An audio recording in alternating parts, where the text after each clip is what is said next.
আল্লাহ পাক আজকে আপনাকে হয়তো 1 কোটি টাকা দিয়েছেন, কালকে আল্লাহ না করুক 1000 টাকার জন্য মানুষের কাছে হাত পাততে বাধ্য করতে পারেন আল্লাহ পাক। এমনও কিন্তু দিন আসতে পারে, দিন সবার সবসময় সমান থাকে না। আজকে আপনার কাছে 1 কোটি টাকা আছে, কিছু মনে হচ্ছে না, কালকে কে জানে আল্লাহ না করুক যে 1000 টাকা কারো কাছে চাইতে হচ্ছে, 1000 টাকার জন্য ঠকে গেছেন, হতে পারে না? তো রিজিককে মানুষ তাজিম না করলে রিজিক দূরে চলে যায়। দুটো বিষয় খেয়াল রাখবেন, দুটো বিষয়। এক হচ্ছে মাঝে মাঝে মনের মধ্যে কিছু আমল করার ইচ্ছা আসে না? মনে হলো যে আচ্ছা একটু 10টা আয়াত পড়ি, মনে আসে না মাঝে মাঝে? এমন মনে হয় না? ওই সময় এই যে মনের মধ্যে যে এই ইরাদাটা জাগ্রত হওয়া, এটাকে আমরা বলি ওয়ারিদ। অন্য ভাষায় আপনি বলতে পারেন মেহমান। কি বলতে পারেন? এটা আল্লাহর পক্ষ থেকে আপনার কলবের মধ্যে মেহমান হিসেবে এসেছে। এখন আপনি যদি আমলটা করেন, সেই মেহমান বারবার আপনার কলবে আসবে। যদি আপনি ওই সময় আমলটা না করেন, মেহমান চলে যাবে, মেহমান অসম্মানিত হলে পরে আর আসবে না। একইভাবে রিজিক আল্লাহ পাক দিয়েছেন, এর তাজিম যদি করতে পারেন রিজিক বেশি আসবে। রিজিকের তাজিম সম্মান করতে না পারলে রিজিক আসবে না, বেশি কমে যাবে। উসমান রাদিয়াল্লাহু আনহু সবচেয়ে ধনী ছিলেন না? কেন জানেন? কেন? এটা কি জানেন কেন ধনী ছিলেন? একে তো তিনি প্রচুর দান সদকা করতেন, এটা তো আপনারা জানেনই। আরেকটা জিনিস অনেকে জানে না, তিনি উটের পিঠে বসেছিলেন, কিছু একটা খাচ্ছিলেন, এই 2-1টা দানা পড়ে গেছে নিচে। উটের পিঠ থেকে নেমেছেন, নেমে সেই দানা উঠিয়েছেন, পরিষ্কার করেছেন, ধুয়েছেন, আবার খেয়েছেন। তার এই 2-4টা দানার কোনো কিন্তু মানে পরোয়া না করলেও চলে, তার প্রচুর অর্থ সম্পদ আছে। এত অর্থ সম্পদ যে তাবুক যুদ্ধের দিন 30,000 সেনাবাহিনীর দায়িত্ব নিয়েছেন। 30,000 সেনাবাহিনীর দায়িত্ব নিয়েছেন। সেনাবাহিনী যাবে, থাকবে, খাবে, তাঁবু টাঙাবে, সব দায়িত্ব তার। 30,000 সেনাবাহিনীর দায়িত্ব নেওয়া কি চারটাখানি কথা? তো এই সাহাবী এই কয়েকটা খাবারের দানা উঠিয়ে খেলেন। নবী সাল্লাল্লাহু আলাইহি ওয়াসাল্লাম বলেছিলেন যে তোমাকে আল্লাহ পাক রিজিক বাড়িয়ে দিবে না কেন? তুমি রিজিকের যে তাজিম, যে সম্মান তুমি করো, এর বদৌলতে আল্লাহ পাক তোমাকে বেহিসাব রিজিক দিবেন। দুইটা বিষয় খেয়াল রাখবো। আমলের মেহমান হৃদয়ের মধ্যে আসলে তাকে ফিরায় না দেওয়া, তাহলে সেই মেহমান কিন্তু আর আসবে না। মেহমানকে মূল্যায়ন করলে মেহমান বারবার আসবে ইনশাআল্লাহ। আর রিজিকের তাজিম না করলে রিজিক কিন্তু আপনার ঘরে বেশি বেশি আসবে না। এমনি তো হারামের যুগ, এমনি সুদের যুগ, এমনি ঘুষের যুগ। অলমোস্ট এভরি ফ্যামিলি সুদখোর এখন, অলমোস্ট এভরি ফ্যামিলি। মেয়েরা স্পেশালি যারা শাশুড়ি টাইপের, আপনারা মাইন্ড করেন না, তাদের সাইকোলজি যে এতই নিচে নেমে গেছে এখন যে আমার মেয়ে জাহান্নামে যায় যাক। হ্যাঁ, আমার মেয়ে জাহান্নামে যায় যাক, সমস্যা নাই, দুনিয়াতে সে যেন ভালো থাকে। এটা কেন বললাম? একটা সুদখোরের ঘরে তুলে দিতে সে দ্বিধাবোধ করতেছে না, একটা দুর্নীতিবাজের ঘরে তুলে দিতে দ্বিধাবোধ করতেছে না, একটা ঘুষখোরের ঘরে তুলতে দ্বিধাবোধ করতেছে না। হ্যাঁ, একটা মানে কি বলবো, মাদকসেবী, ড্রাগ অ্যাডিক্টেড, বা এই যে আর কি বলবো, ফাসেক, জালেম, এই ধরনের ঘরে উঠাই দিতেও সে দ্বিধাবোধ করছে না। 5তলা বাড়ি চাই আমার মেয়ে 5তলা বাড়ি থেকে সুখে থাকবে। এই যে সুখের ডেফিনেশন এখানে দিয়েছেন আপনারা। এই জন্য কত হাজার হাজার মেয়ের জীবন নষ্ট করে দিয়েছেন আপনারা। আমার কথা মাইন্ড করে না, হাজার হাজার মেয়ের জীবন মায়েরা নষ্ট করে দিয়েছে, শুধুমাত্র মেয়েদের দুনিয়াবি সুখ এর সংজ্ঞাটা বুঝতে ভুল করার কারণে। এর নাম যদি সুখী হইতো, তাহলে অমুসলিমরা সুখী না কেন? পশ্চিমারা সুখী না কেন? ওরা আত্মহত্যা করে কেন? এভাবে মেয়েদের জীবন নষ্ট করেছেন।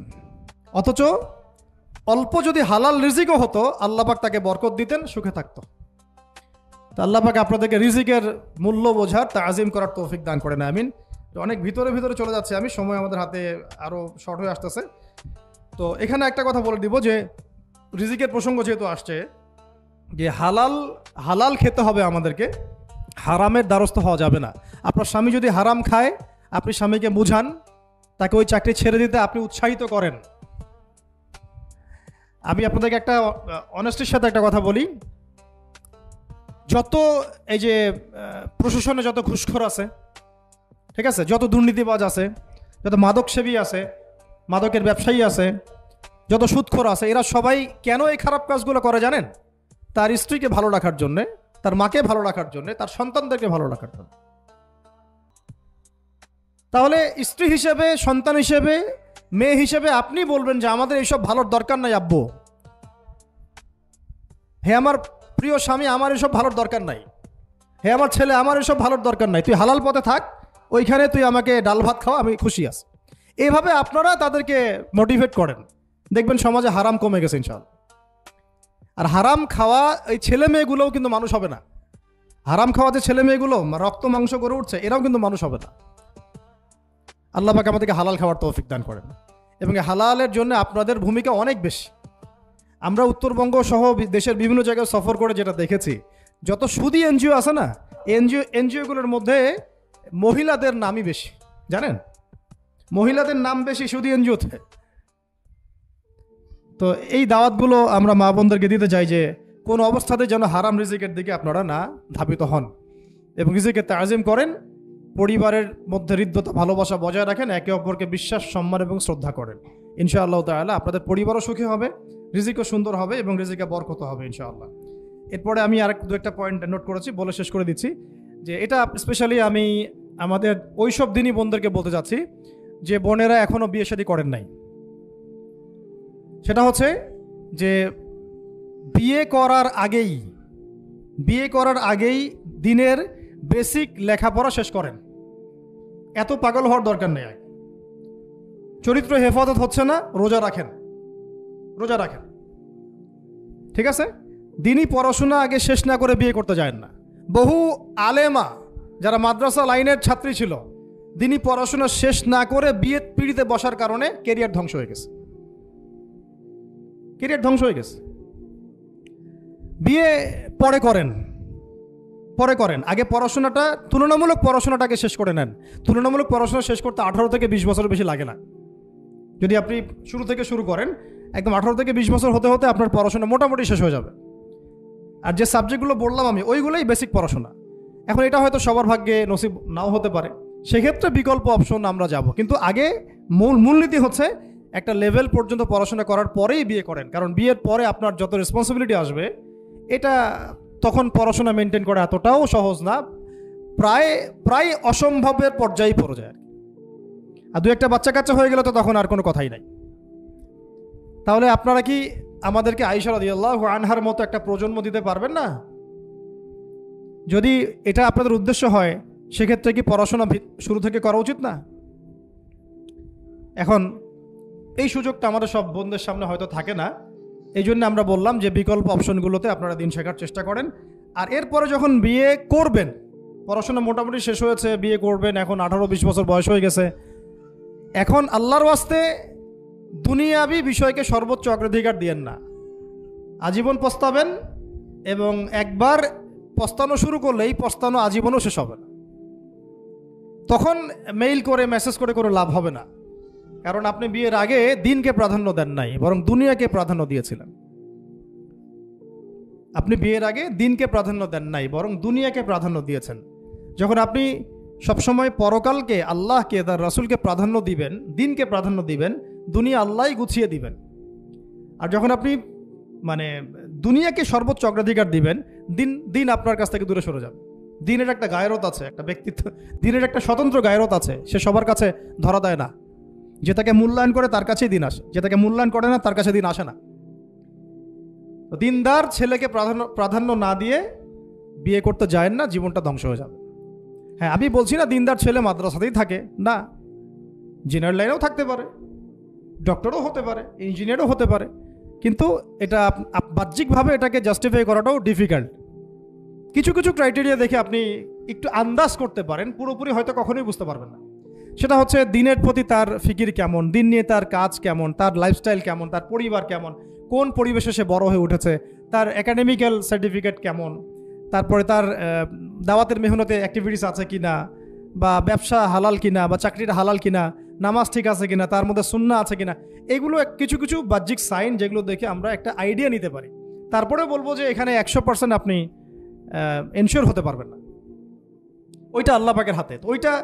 ওইটাও যদি এনশিওর করতে চান তাহলে কি করতে হবে? তাহলে নিজেকে দিনদার হতে হবে। আমি নিজে যদি ভালো দিনদার হই, তাহলে ইনশাআল্লাহ আল্লাহ পাক আমাকে দিনদার স্ত্রী দিবেন। নিজে দিনদার না, তাহলে কি রেডিমেড দিনদার ছেলে আসবে? কখনই আসবে না।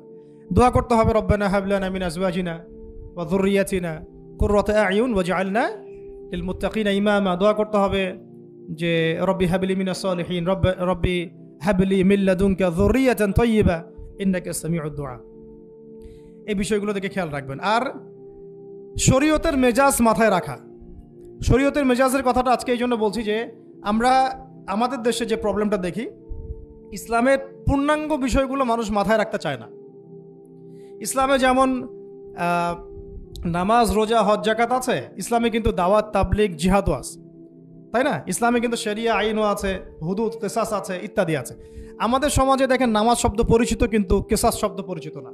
কিসাস মানে কয়জন জানেন যে কিসাস শব্দ অর্থ কি? অনেকেই জানে না। কিন্তু কিসাস একটা কোরআনের একটা ফান্ডামেন্টাল বিধান যে কেউ যদি আপনার চুরি করে হাত কেটে ফেলতে হয়, কেউ যদি ব্যভিচার করে বেত্রাঘাত করতে হয়, বিবাহিত হলে রজম করতে হয়, কেউ যদি মোরতাদ হয় তারও মৃত্যুদণ্ড শাস্তি আছে, কেউ শাতেমে রাসূলকে গালি দিয়েছে তারও মৃত্যুদণ্ড আছে। এরকম অনেক বিধান আছে, হুদুদ এবং কিসাস আছে। হত্যার বদলে হত্যা, চোখের বদলে চোখ, জানের বদলে জান। আমাদের সমাজে এগুলো পরিচিত না। নামাজ পরিচিত কিন্তু, তাসবিহ তাহলিল পরিচিত, ঠিক আছে? এরকমই সমাজেও বহু বিবাহ এটা অপরিচিত। হ্যাঁ, আপনি একটা বিয়ে করে বাইরে 4টা 5টা 6টা মেয়ের সাথে খারাপ সম্পর্ক করলে সমাজ এটাকে প্রমোট করে, এটাকে কাছে আসার গল্প নাম দেয় আর কি। কিন্তু একটা মেয়ের পুরো জীবনের রেসপন্সিবিলিটি আপনি নেবেন হালালভাবে, তখন সমাজ আপনাকে বাঁকা চোখে দেখবে এবং বিতর্কিত করবে। তো আমরা এখনও ওই ইসলামের ওই মেজাজে যাইতে পারি নাই। আমার মেয়েকে বড় করার সময় এটা তার মাথায় ছোট থেকে দেওয়া উচিত যে হ্যাঁ, ইসলামে কিন্তু বহু বিবাহের ব্যাপারও আছে, ওকে ওইভাবেই ওই মেজাজেই বড় করা উচিত। এখানে আরেকটা প্রশ্ন আসতে পারে যে এটা তো ঐচ্ছিক। অবশ্যই ঐচ্ছিক, কেউ চাইলে করতে পারে, কেউ চাইলে নাও করতে পারে, সবার উপর এটা ফরজ না, কখনোই না। এবং এটাকে আমরা বড় স্কেলে এটাই সুন্নত এটাও বলতে পারবো না। ওইটা একটা নির্দিষ্ট প্রেক্ষাপটে অ্যাপ্লাই করার বিষয় ছিল। যেমন উহুদের যুদ্ধ হয়ে গেছে, অনেক মেয়ে এতিম হয়ে গেছে, এখন এই মেয়েগুলোর দায়িত্ব কে নিবে? বহু বিবাহের ব্যাপারটাতে আসলো তখন সূরা নিসার আয়াত যে তোমরা এখন পছন্দ হলে মাসনা সুলাসা রুবা করতে পারো।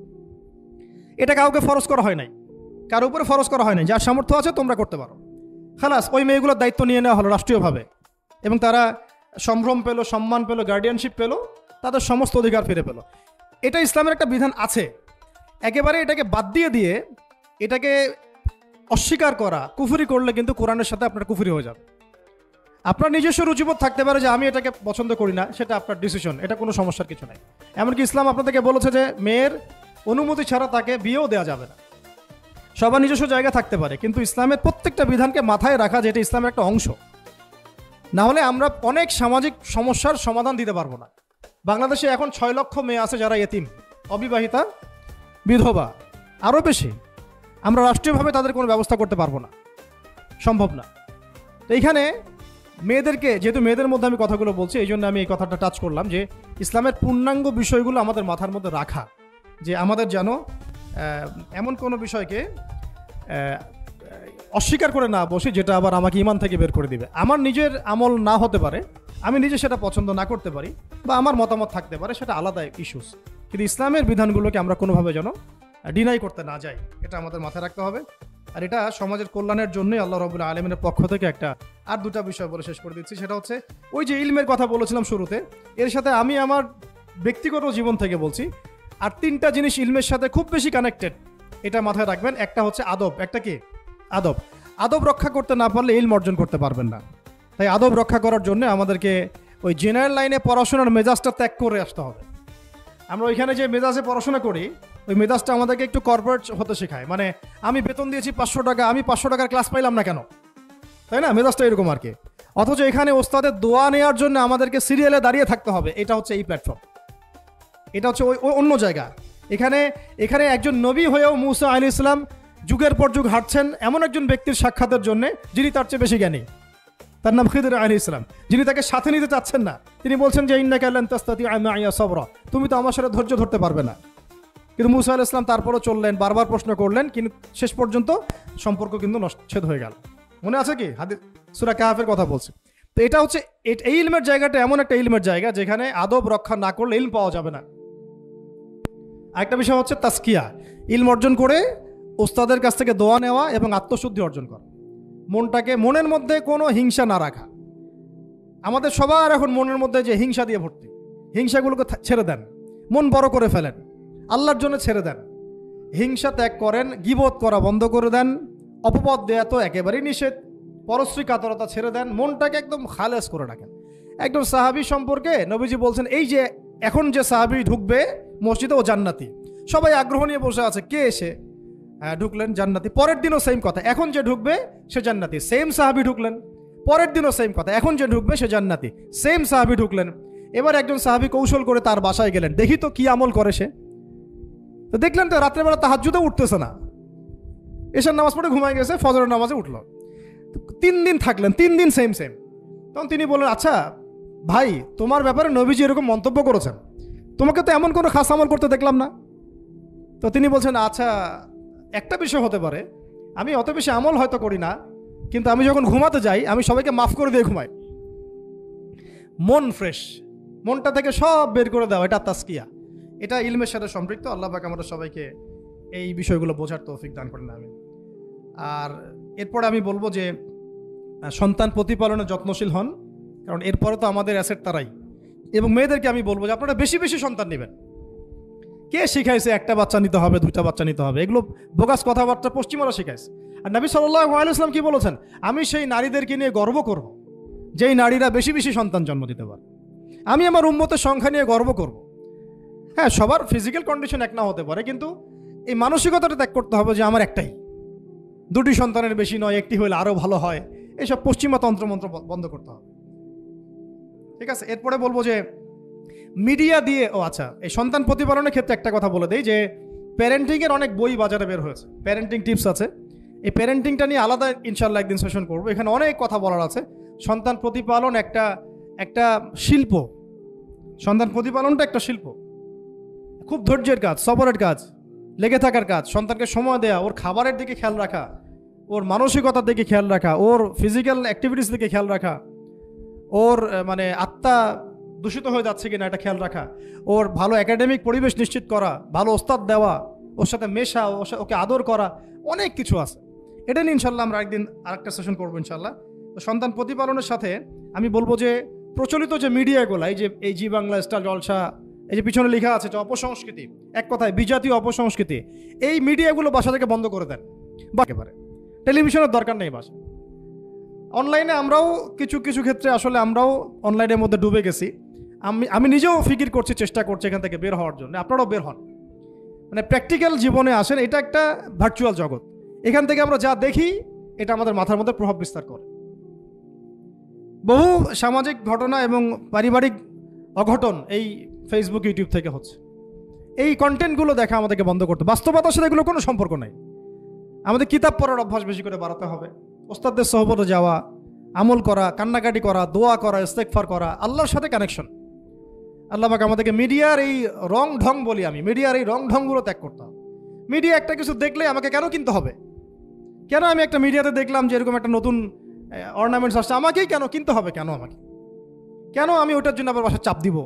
কেন ওইটা আমি আমার পরিবারে ফাসাদ সৃষ্টি করার কারণ হবে?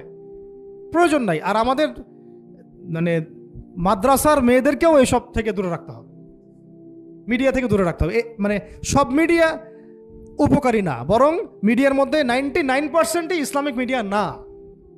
যদি এটা হতো যে সব এর মধ্যে অ্যাটলিস্ট 10% ইসলামিক মিডিয়া, তাহলে বলতাম ওগুলো অ্যাটলিস্ট দেখেন। কিন্তু এখানে কিন্তু সেই সুযোগটাও পাচ্ছেন না।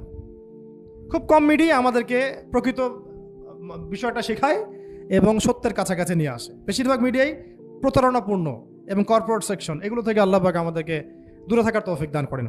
এবং এই কালচারগুলো ছেড়ে দেন। হিন্দুদের কালচারের সাথে আমাদের কি সম্পর্ক? আমরা মুসলিম, আমরা মুহাম্মদ সাল্লাল্লাহু আলাইহি ওয়াসাল্লামের উম্মাহ। আমাদের সাথে মুশরিকদের কি সম্পর্ক? আমাদের সাথে ইহুদিদের কি সম্পর্ক? আমাদের সাথে খ্রিস্টানদের কি সম্পর্ক থাকতে পারে? আমরা কেন ওদের সংস্কৃতি গ্রহণ করব?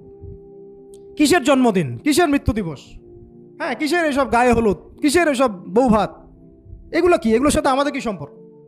আমাদের সাথে সম্পর্ক হচ্ছে হিজাবের, সালাতের, তাসবির, সিজদার, জায়নামাজের, আতরের, খুশবুর, মিসওয়াকের। আমাদের সাথে এগুলোর সম্পর্ক। আমাদের সাথে সম্পর্ক হিজাবের। আমাদের সাথে সম্পর্ক ইসলামিক ক্যালিগ্রাফির, ইসলামিক। আমাদের সাথে সম্পর্ক কোরআনের, হাদিসের, সিরাতের, লেখাপড়ার, ইলমি পরিবেশের, তাসাউফের। এগুলো আমাদের কালচার। তো কালচার খুব ইম্পর্টেন্ট। কালচার থেকে দূরে সরে গেলে আমাদের আকীদা নষ্ট হয়ে যায়। আল্লাহ পাক আমাদেরকে আমাদের কালচার ধরে রাখার তৌফিক দান করেন। আর দুটো কথা হচ্ছে, হিজাবে কঠিন হন। হিজাব একটু কঠোর হয়ে যান। এটা নিয়ে হয়তো আলোচনা শুনেছেন আপনারা, আমি জানি না পয়েন্টটা এসেছিল কিনা। তো হিজাবে আরও অনেক কঠিন হতে হবে আমাদেরকে, আস্তে আস্তে আরও। একবারে তো হয়তো আপনারা সব কিছু শক্ত করে ধরতে পারবেন না, অ্যাটলিস্ট আপনার ধারাবাহিকতা বজায় রাখ। হিজাবে অনেক কঠিন হওয়ার চেষ্টা করি। আমাদের অনেক দিনই বোনকে আমরা একটু ক্যাজুয়াল দেখি হিজাবের ব্যাপারে, এটা থেকে আপনার বের হওয়ার তৌফিক দান করেন, আমিন। আর একটা মেয়েদেরকে একটা নসিহত করবো, স্পেশালি যে অল্পে তুষ্ট থাকেন, অল্পে তুষ্ট থাকেন, ইনশাল্লাহ জীবনে সুখী হয়ে যাবেন ইনশাল্লাহ। আর শেষ কথা হচ্ছে, আলেমা হওয়ার চেষ্টা করেন, আলেমা হওয়ার চেষ্টা করেন, দায়ী হওয়ার চেষ্টা করেন, এবং মেয়েদের মধ্যে ব্যাপক দাওয়াতি কাজ করার চেষ্টা করেন। এইটা জীবনের লক্ষ্য উদ্দেশ্য বানায় নেন ইনশাল্লাহ। আপনার জীবনের লক্ষ্য যদি এমনই হয়, দেখবেন এমনই জীবন সঙ্গিনী আপনি পেয়েছেন যার জীবনের লক্ষ্য সেম, তখন দুজনে মিলে আপনি কাজ করতে পারবেন ইনশাল্লাহ। আমাদের এখন প্রচুর আলেমা দরকার, আমাদের প্রচুর দায়ী বোন দরকার, আমাদের মুআল্লিমা শিক্ষিকা বোন দরকার, ঠিক আছে? আমাদের প্রত্যেকটা ডিপার্টমেন্টে এরকম যোগ্যতা সম্পন্ন দিনী বোনদেরকে দরকার। তো এইটা তো আর একা আমাদের পক্ষে গড়ে তোলা সম্ভব না। সবাই আমরা যদি হাত লাগাই এবং আমাদের উম্মাকে নিয়ে ফিকির করি, ইনশাআল্লাহ তাআলা আজকে যে বিষয়গুলো আলোচিত হলো, এগুলো ইনশাআল্লাহ শুধু তাত্ত্বিক কথাবার্তায় সীমাবদ্ধ থাকবে না, ইনশাআল্লাহ বাস্তবেও রূপ লাভ করবে।